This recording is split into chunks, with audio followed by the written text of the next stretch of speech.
Hey, good morning everybody. We got a beautiful Saturday afternoon shaping up here on Lake Campeska, and think about going sailing. Imagine that.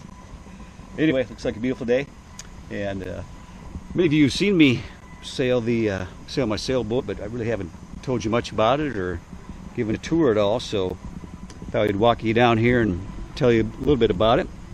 It's actually a 1985 S2 sailboat, 6.9 model. 6.9 meters, or approximately 22 feet long. It's about 8 feet wide and it weighs about 2,500 pounds. They built them back in the mid 80s for several years, and great little production boat. We'll start at the bow here, and you'll see we have the forestay, which holds up the mast. We have a bow pulpit, of course, which attaches to the lifelines, and also I have my jib halyard hooked to that also. Down here a little closer to the boat, you can see that I changed the look of it this year. I actually put on a vinyl wrap, and the wrap is kind of a white carbon fiber look, and really dressed it up a lot. If you remember, it was kind of a cream color with kind of a red boots or bottom stripe, and also got some new decals for the name, or the registration numbers.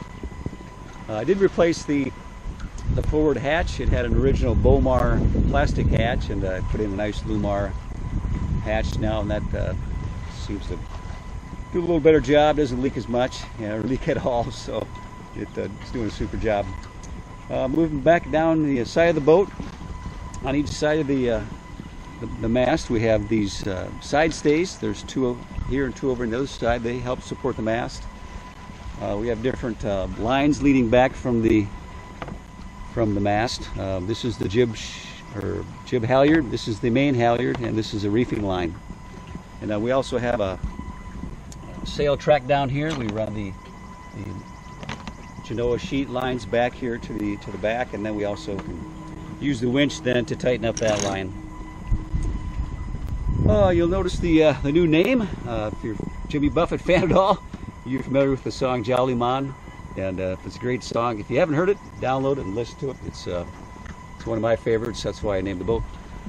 Moving to the back, we have the trusty old Mariner. This is the original 1985 Mercury Mariner engine, and it's a little 5-horse, and just be able to get us in and out of the dock when we need to.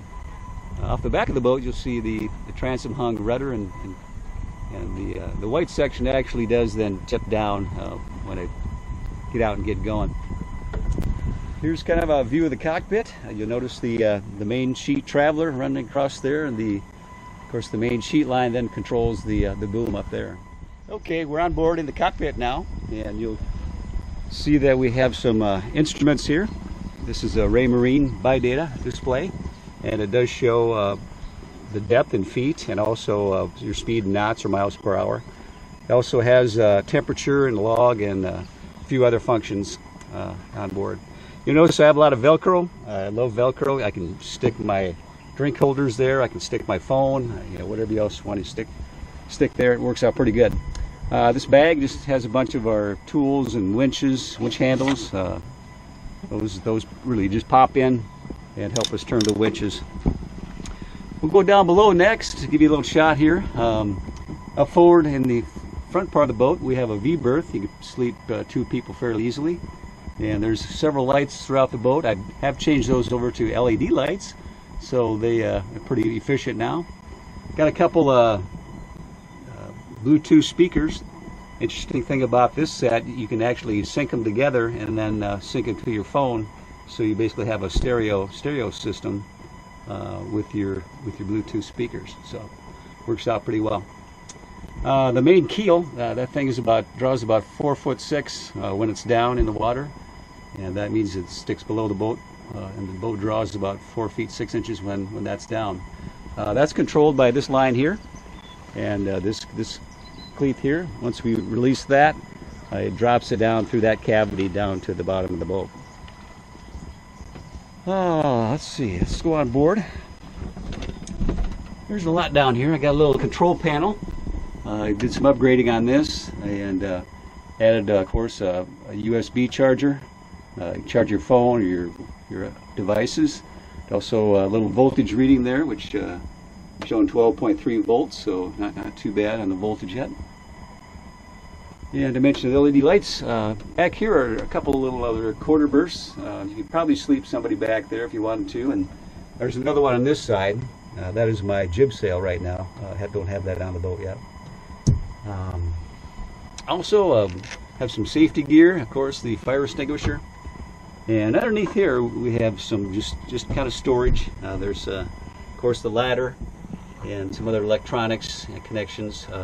The boat actually does have Wi-Fi. It has a DMK box, which basically broadcasts the instrument from those meters to any cell phone or like that. So you can actually read the speed and the depth and all that information that was on the log chart up there on your iPhone or your mobile device. So just kind of messing with that. It's kind of a high-tech piece of gear, but probably pretty impractical for this boat. But anyway, we also have LED lights, and you can see here's the controls for that, and I put those right along here, and so we can actually turn those on, and they can be different colors. There we got red. You can go to green if you want, and just about any color you can turn on. There's yellow, there's orange, back to red, or back to white.